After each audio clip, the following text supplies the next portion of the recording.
Welcome to this episode of the Left Behind Game Club.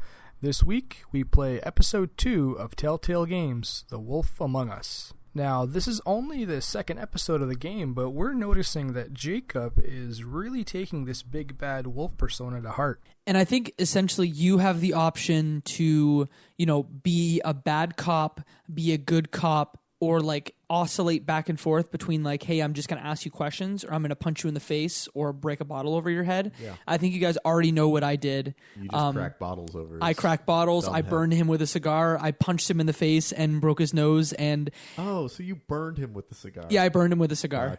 Gotcha. You're listening to the Left Behind Game Club.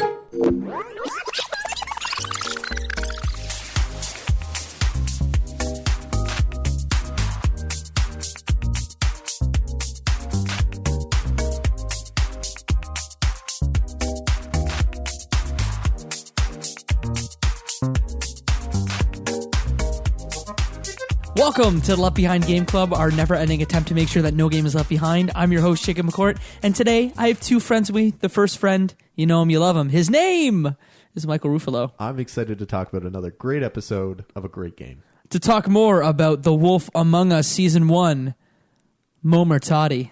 Yep. Episode 2, folks. Let's go. I wanted to almost do a drum roll for you, but I had my hands up in the air because this game is so great. The Wolf Among Us Season 1, Episode 2, Smoke and Mirrors. So before we start talking about it, I just want to say, if you have not listened to the first episode of this, we played the first episode called Faith last week. Download that episode, check it out, listen to it, love it. If you love it, come back and listen to more right now. Yeah, it was a little long, but we do, I think, a good job of setting up the whole series. So if you can make it through that and you get through the major chunks, you'll be able to appreciate the rest of them from here. So, Jacob, where did we leave off after the last episode? It was a pretty big cliffhanger. Imagine if you're playing this game episodically and Snow White's head just shows up on your doorstep, and that's the end of the episode. And that's what happened, right? Yeah, our jaws hit the floor, and we're like, what do you mean this episode is done? So that's where it picks up. Hit the floor. It's bodies, let the body hit the floor, let the body hit the floor, let the body hit the floor. And that's what happened. Except that just the head hit the floor. Right, yeah. Yeah. So Snow White's head is on the floor, and that's where the episode starts. So you begin this episode right in a precinct on the Upper West Side, and you're being confronted with someone who's interrogating you about what happened. Yeah, and it's a police officer saying, so who are you? And why are you here? And, and it's one of those funny situations where you're like, oh, right, in this, Fable universe, the big bad wolf does not have any actual police authority. He's just recognized as the police from all the members of Fabletown. And the real police of the broader world are like, this is just some guy. Yeah. Imagine if Hagrid showed up at a police station, and how do you react to Hagrid? You're tying a lot of ties to Harry Potter. I always keep coming back to Harry Potter. Huh? I really like Harry Potter. So Mo's a Lord of the Rings guy. You're a Harry Potter guy. What are you? I'm a guy that likes good things. And you get saved by Ichabod Crane in this police station, right? In a really cool way, I think. He comes up with a glamour that ends up putting everyone in the precinct to sleep and not remembering what happens in the last 24 hours. And so you make your escape, your getaway. Yeah, and it starts because Detective Brannigan's nose starts bleeding, and she's just so confused. She's like, "What's going on?" Her nose bleeds. She passes out on the table, and then Ichabod Crane just walks into the room. And you know that she is going to be back as a character in future episodes. You know they don't set this up for nothing. Yeah, I don't think they have a character show up in the Book of Fables unless they're going to bring them back at some point. That's a very good point. Mm-hmm. So I don't know about you, but I started this episode off like a jerk again. And I told multiple characters to F off, and I was just like a big meanie to Crane. Uh-huh. Yeah. In the hierarchy of who I hate most, Crane is probably near the top. Yeah. So, Mo, you were playing similar to Jacob last time. You were somewhere in the middle between me and him. I was a good bad wolf. Jacob was a big bad wolf. You were a medium-sized bad wolf? Yeah, you could say that. I kind of I wanted to be the misunderstood wolf that everyone hated, but decides you know what, I'm going to do everything for the people, not mess around, not take advantage of my power, but also be firm and but hear everyone's take on things. Right. That's kind of how I played episode 2 too, because I played both of them back to back. So I just kept the same mantra and responded the same way. Right, you played the same character in both episodes. I feel philosophically my big bad wolf was close to yours, Mo, in that I'm not messing around, but I'm hearing everyone out and not trying to take advantage of my power, and that was especially where I was coming from with this one. I did not give Ichabod Crane the moral relief that he wanted, because he seemed at that point in the story like he was a real problem, he was getting in the way of Snow White being good and doing good in the world. So I didn't give him much relief. The first big decision that you have to make is actually related to the relationship between Ichabod Crane and Snow White. And the choice is, how do you respond to Crane about Snow's death? So obviously you're feeling very either mad or sad or indifferent about her death. And the choices are to ignore, what he's saying about Snow White while you're driving in the car away from the police station. You accuse Crane of not caring about Snow. You shut Crane out, or you sympathize with Crane. Do you guys remember what you did in that first choice? I sympathized with him. Really? Yeah. It says, I'm looking at my stats now on Steam. It says you and 60.9% of players sympathized with him. Mm-hmm. Because I continued my big bad wolf, and I just shut him out. Earlier, I told him to F off. Basically, in this game, if I have an option to punch you in the face, I'm going to do it. And trust me, in this episode, I did. But I just was a big jerk to him and just completely shut him out. Right. Yeah. I think silence was an option here. It was. Just silent. Mm-hmm. You were silent? Yeah. Just gave him a cold shoulder. So I think we did the same thing in that respect, the ignore him option. Right. And in my game on my platform, 21.1% of people just shut him out completely. Right. Yeah. So where do we go from here once he breaks you out? Yeah, so that's kind of the first chapter. In the second chapter, what you end up doing is you come up on the Woodland luxury apartments in the basement, and you see that Bluebeard is torturing Tweedledum. Right, and this is where you realize, okay, he has answers, and we need to get them out of him, and it's just a real, I guess, moral conflict over how do you get answers out of someone? Mm-hmm. Clearly, Bluebeard is the type of character that would waterboard someone to get answers. And then I think, is it Ichabod Crane that's there as well? Who is it that is suggesting you not do that? So I guess one thing that I want to say, it's Tweedledee, not Tweedledum. I get them confused all the time. But essentially who's being tortured is who in the first episode you choose to chase after. Right. So if you chose Tweedledee, that's who's being tortured. Oh. If you chose the woodsman, that's who's being tortured. Okay. Oh, no way. Yeah, so that's the player's choice. It all depends on who you chose to chase at the end of chapter 1. It made just backtracking a little bit. I don't see any reason to chase down the woodsman after what he tells you in the bar. Mm-hmm. So I'm sure most people got Tweedledee. Mm-hmm. Yeah. So I was really surprised to see Bluebeard there because, Mo, I know in the last episode you said that you were accusing Bluebeard of being the murderer. I didn't realize that Bluebeard would be so integral to the plot and that he would just kind of be dropped in. He was parachuted into this. Yeah, I just found it super weird that they allow you to point a finger at Bluebeard before they introduce him.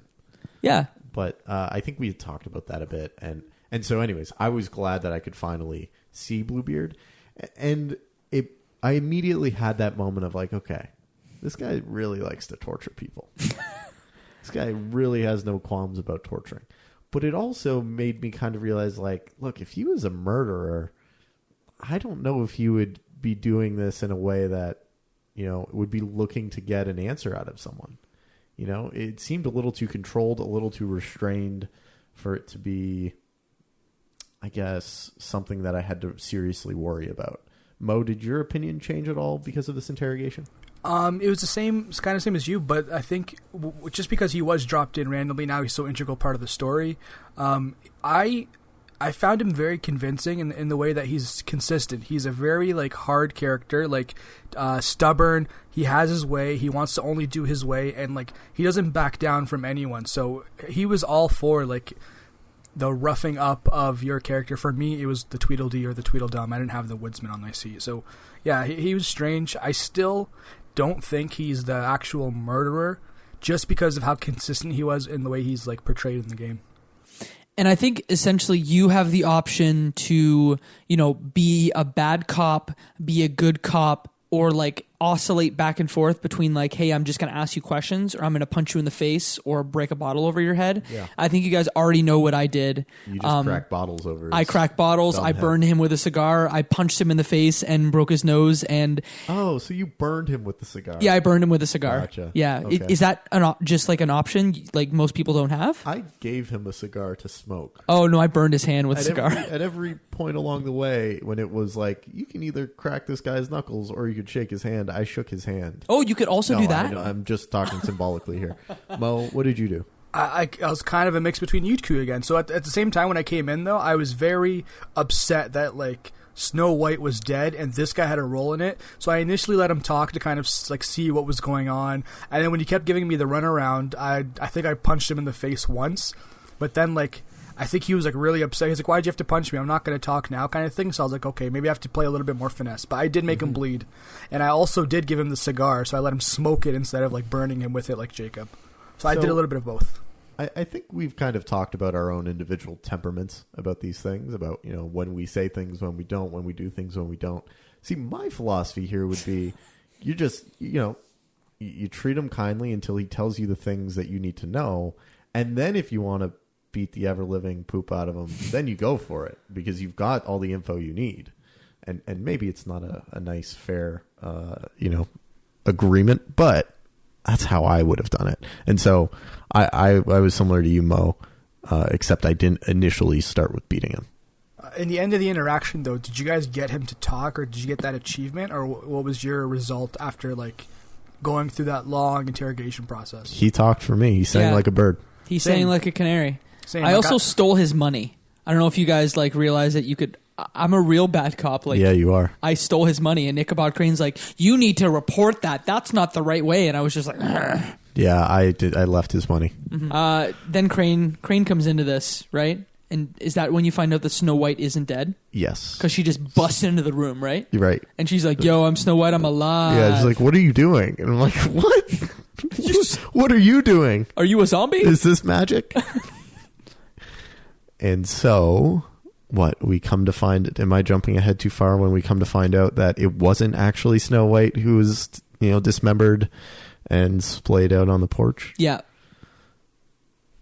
Yeah, that's when we find that out. Okay. Yeah. So, Mo, do you know what happens next? I think this is when they discover that there's glamours involved, and there's someone making fake glamours that are making people kind of right. Yeah. look different. So yeah, that's the explanation for Snow's death. The glamoured Snow White body is laid out on the table, and you get to do kind of an autopsy, poke around the body, see if you can find out some things. And you see some tracks from some heavy drug use. You see, what else do you notice on the body? I think you find a brooch. Right.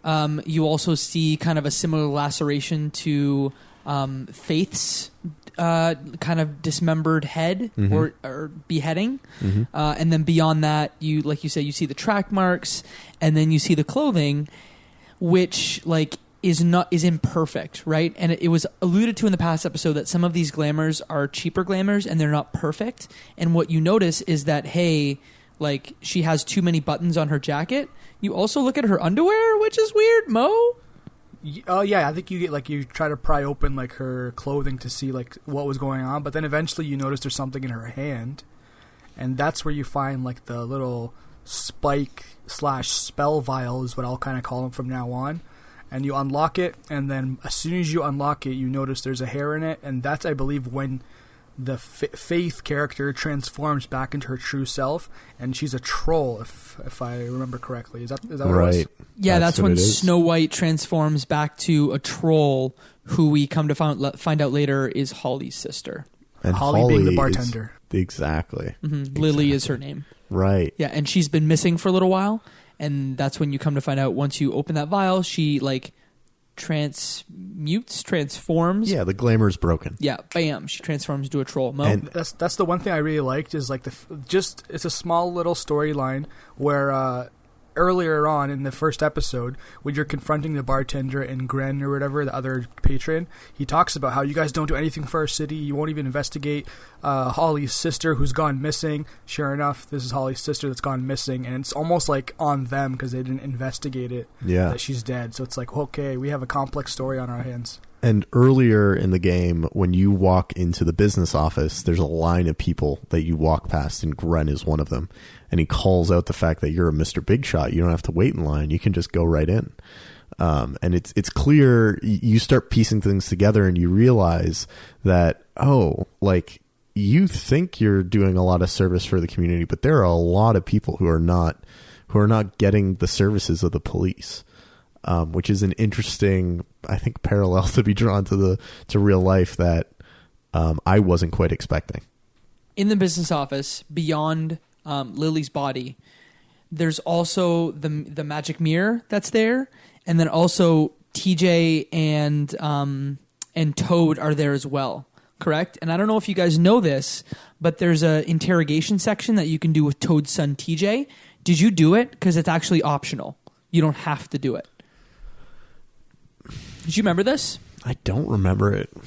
So you essentially like speak to Toad and TJ, which they're kind of by the mirror. Yes, and Snow White's there as well. Mm-hmm. Yeah. Yeah, and you can be really mean to TJ, who's this young kid who's talking about his experience, and you can just like pry like interrogation out of him. Right. Or you can just not have this conversation altogether. Mo, what did you do?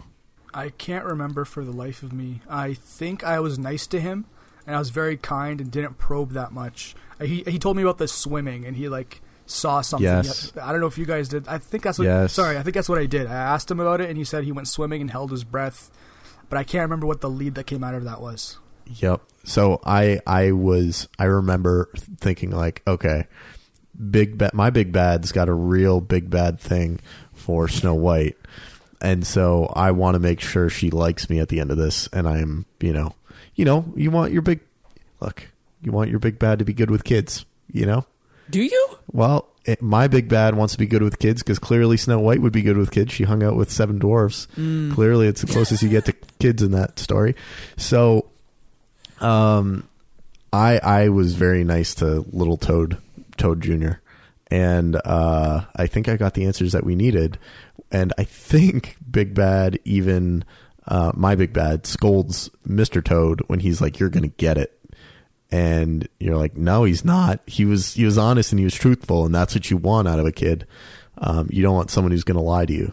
So I was like, "Okay, this is the type of Big Bad father I want to be." Yeah, I continued my jerky ways by there's a dialogue option at the end. Like I made Toad really mad because I was such a jerk to his son. Yeah, and at the end you have an option, the way I played it, to comment on the fact that the kid doesn't have a glamour right now. So even at the end, I was like, "Where's the kid's glamour, Toad?" It felt really good. I have a problem. You do have a problem. Yeah. So once we kind of are done talking to Baby Toad and the mirror situation, where did we actually get sent to? I can't remember. Yeah, so, there's 2 scenes in there. There's a scene at the business office, and then there's the scene all the way down the witching well where we look at the body. We've talked about that. Beyond that, you have to go to Trip Trap Bar to let Holly know that her sister's... Gotcha. It's mostly dialogue, where Jack and the Beanstalk is also there. I don't know if you guys caught, like, just Jack from Jack and the Beanstalk, like, being in the bar. No, I did not notice. Yeah, so there's a couple new characters that are introduced. There's Hans, which I assume is like Hansel and Gretel. Right, yes. At the strip club, but also like Jack from Jack and the Beanstalk is in the Trip Trap Bar when you have to tell Holly that her sister is dead. Gotcha. That scene's mostly dialogue, Mo. So I've played episode 3 and a little bit of episode 4 as well, and I've seen Jack this entire time. I thought it was like Jack and Jill went up the hill. And I was the entire time I was like, "Where is Jill? Where is Jill? There's no Jill." So now I know it's Jack and the Beanstalk, not the Jack and Jill. Mm-hmm. You sure it's Jack and the Beanstalk, Jack? I'm actually not sure that he's saying that. It could be Jill stripping and Jack working in security at the club. So you go from Trip Trap. they say, hey, you need to go to Pudding and Pie, which is a strip club. And let me tell you guys, I knew this was a rated M title, but I was not ready for what we saw in the Pudding and Pie. Wow. There's a naked stripper. There are headlights. I couldn't believe it. I'm like, wow. Yeah. Ooga. Just was not expecting it at all. Yeah. But in that, you meet some new characters. So who do you meet in that part of the game? Georgie Porgy, Pudding and Pie. The proprietor of the strip club, who is a real thug and just a big dickhole. Who else do we meet there, Mo? Besides that, you meet the other, I guess, dancer girl that was friends with Lily, and she kind of pulls you aside to kind of chat. Yeah, and you come to find out that she's Nerissa is her name. Yes. And in this instance, I believe she's the Little Mermaid, right? Yeah. Which I'm like, that's not Ariel? I think that's just a Disney thing. Okay. I think the Disney version was named Ariel. And in Fables, or like in Hans Christian Andersen's version, I guess. She's Nerissa. Mo? Yeah, because like she specifically says, like, because he's like, oh, like, who are you? And he says, oh, they call me the Little Mermaid. So I think it is Ariel, because like she's referring to herself as the Little Mermaid. Yeah, so let me set the scene. So you walk in, and the club is empty. And Georgie has a giant boombox, and he's sitting like a creep in the bar just watching Nerissa like practice her dance. And you walk up, and Georgie, imagine he's like covered in tattoos, but like really tacky tattoos. And he's just sitting there like... It's like the embodiment of an Ed Hardy shirt. He's got a teardrop tattoo as well, and he's got a $ teardrop tattoo on the other side. He's Ed Hardy, a brand come to life. Yes. And you walk in, and that's when you decide, like... So you get the opportunity then to decide whether you're going to play nice or whether you're going to destroy the place to get the answers you need. Yeah. Jacob, should I even ask? What did you do? What do you think I did, Mike? I think you broke everything, including the Huff and Puff cigarette machine. I smashed everything, and it felt so good. I walked around to each item, because like in that sequence, you keep walking to things that you're going to break, if you don't break what I'm assuming. And I did, and I held off. I did like the casual way. And he was always scared before I did anything. So I think with him specifically, I didn't strike him, because I felt bad that I struck Tweedledee or Tweedledum or whatever. So I said, no, I'm back to myself. I'm not going to hit anyone. I'm just trying to get information. The best way to get it is to kind of keep chatting with him. So I kept moving on until I like got to the end of that sequence. This is the one situation I think I was worse than Mo, and I played a little bit more of a bad character. I did not break anything in the place, but I did give him the butt end of that baseball bat to the gut, just to show him that I meant business. And that if he did not play along, I would break other things, just to kind of show that my threats weren't empty. And I regretted it after I did it. Yeah, so I, like I said, I broke everything. You broke, you punch him in the gut or hit him in the gut with the baton of that cricket bat. Yeah. I also punched him in the face. But what you do then is there's a safe in the floor that he eventually shows you, right? And in that safe is his like business book, where that's where you get the information that you need to be able to, move on to the next scene. I don't think I got that. What? What happened to you? Mo, did you get that? Yeah, that's the keg, and then you unlock it. Yeah, I got the same thing as Jacob. So I think correct me if I'm wrong, I might have been missing something, but I think I just had an extended conversation with Ariel, Nerissa, the Little Mermaid, and she's like, look, you need to make an appointment with me, and then we can chat. And she's like, I need money so there can be an appointment. And I'm like, sorry, don't have it. So she ends up coughing up her own money to go make an appointment with Georgie Porgy to get a key to give to me, and then I leave. I don't remember getting any book of his. So initially, this is a very small key point. It's before you meet Nerissa, you find the book, and then you question Nerissa about it once you meet her inside that little closet room. So yeah, and that's what, like in my sequence, I did end up, I think the options was like pay her, ignore her, whatever it was. So I gave her the cash that I had like handy, and then she went and got the key to our room, and she handed it to you, and she's like, here, this should help you. And one of the things I want to emphasize that we get introduced to is the fact that she can't tell you things that she can't tell you. She has under some kind of, like, for some reason... It might be a spell. Yeah, it seems like a spell. I don't want to kind of bring up a spell because we don't really know yet. But for some reason, whenever you ask her specific questions, all she says, "My lips are sealed. My lips are sealed." Makes a lot of sense because even Faith couldn't say stuff, even though it's clear that she wanted to say stuff. Mm-hmm. Yeah, can't imply it either. It's very like no hints are allowed kind of spell, which is pretty intense. That wasn't clear to me at all when I played through the second episode, and obviously like some of these threads are developed later on, but I was a little bit lost and totally missed that piece that like she's under a spell, there's not much you can do. So once you go through, you talk to Narissa, you look through like the lockers where there's cosmetics and there's notes and there's a makeup case, etc. From there, you're kind of either given a key to go to a hotel where you can figure out like potentially find either Crane or find the find the information that you need to move on, right? Mo.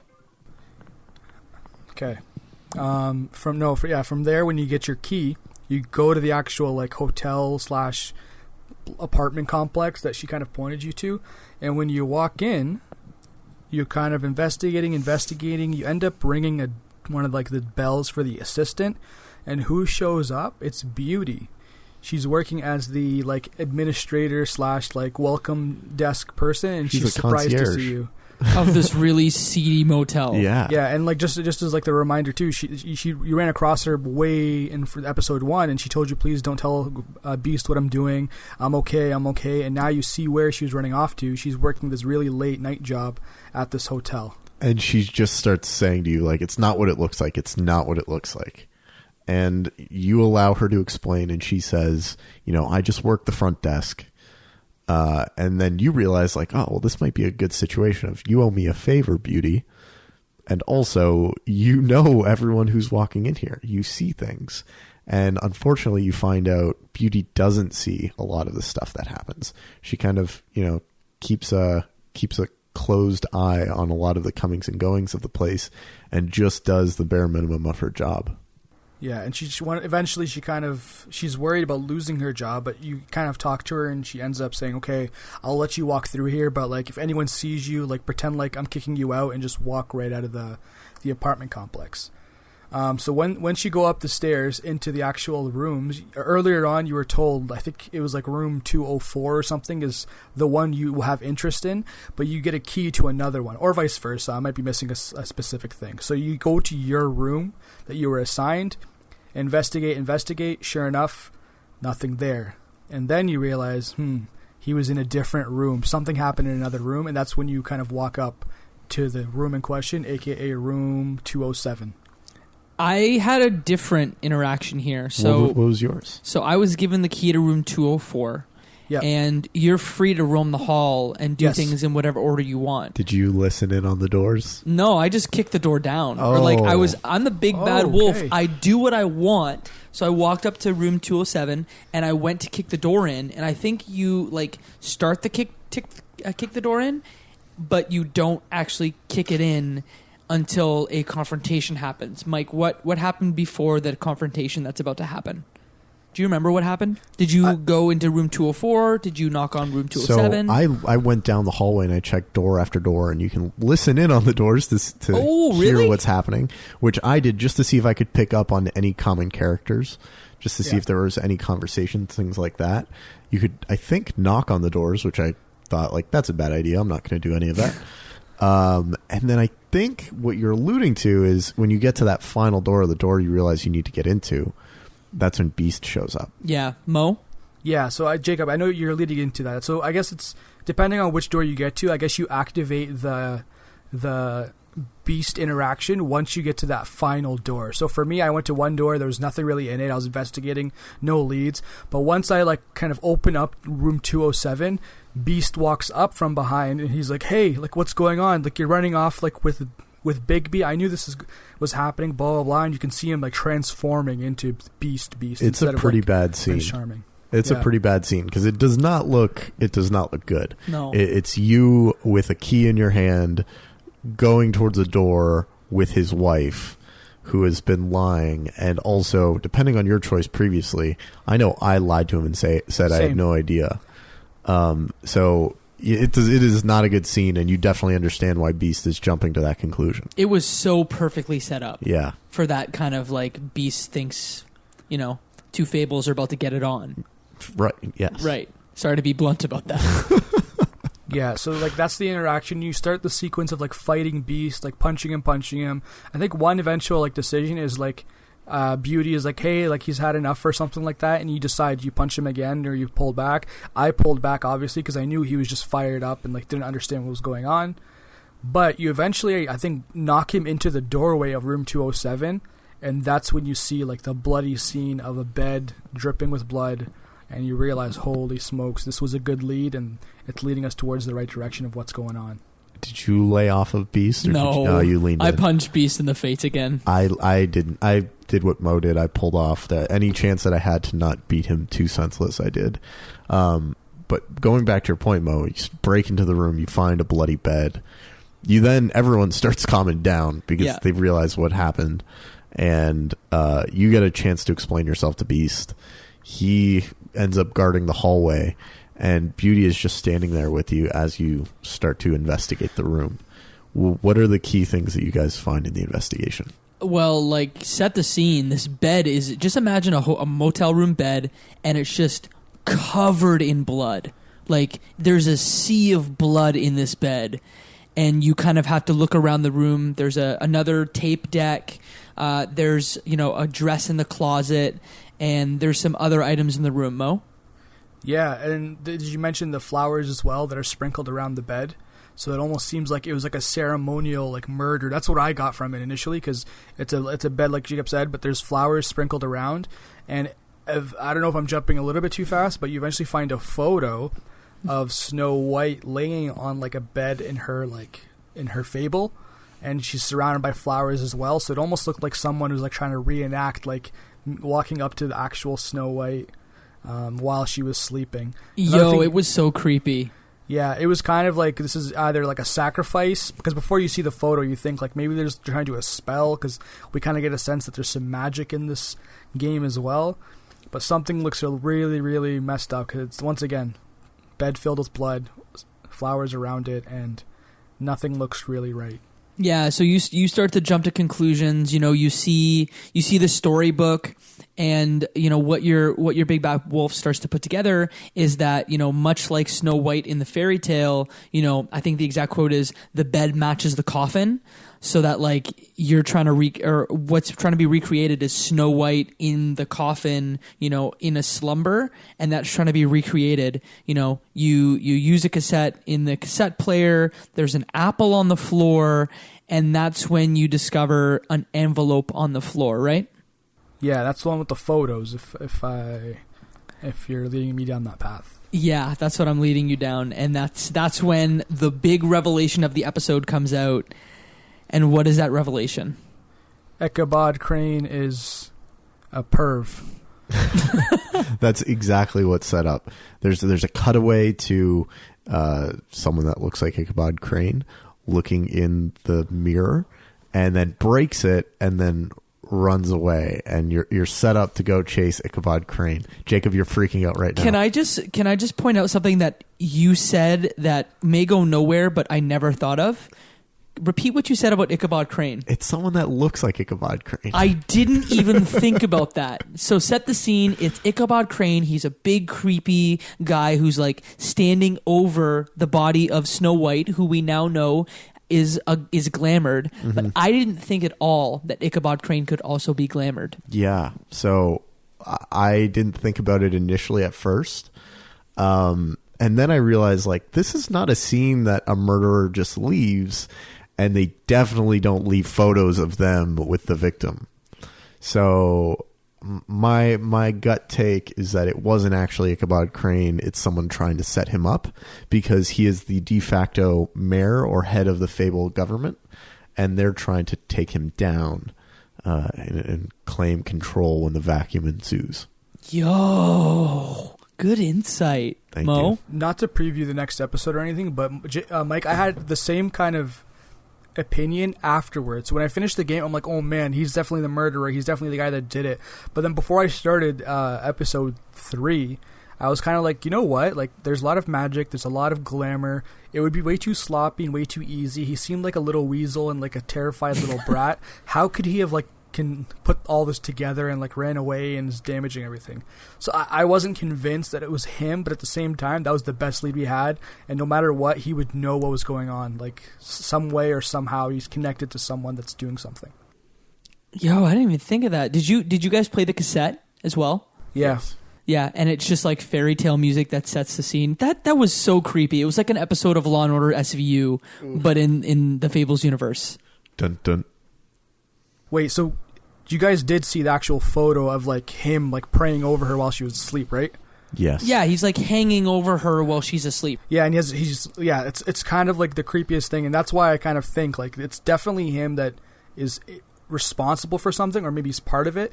But that photo itself kind of, if I was in Bigby's body, it's okay, this crime is definitely proving him guilty of everything, because he's on top of her while she's asleep, and he has his hand all the way up her skirt. So it's the ultimate convicting photo proof evidence of him committing the crime.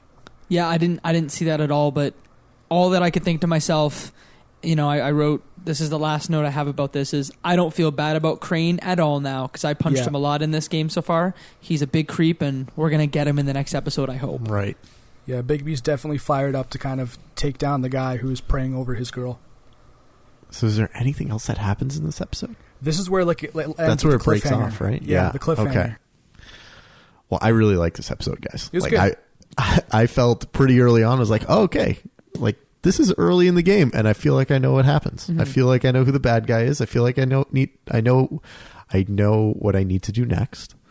It's time. Let's go. Mm-hmm. What's cool is there was no fat on this episode at all. Yeah. It was about an hour total, and there was no scenes that didn't belong or didn't fit the narrative. So that's what I really appreciated. I don't need fat. A lot of the setup was done in the first episode, which is great.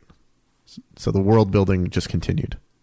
So, gentlemen, that's all for episode 2 of The Wolf Among Us. Come back next week. We'll have a podcast about episode 3. But in the meantime, Mike, if you wanted to learn more about some video games or video game deals, where would be a good place to do that? Obviously, you'd go to leftbehindgameclub.com or leftbehindgame.club.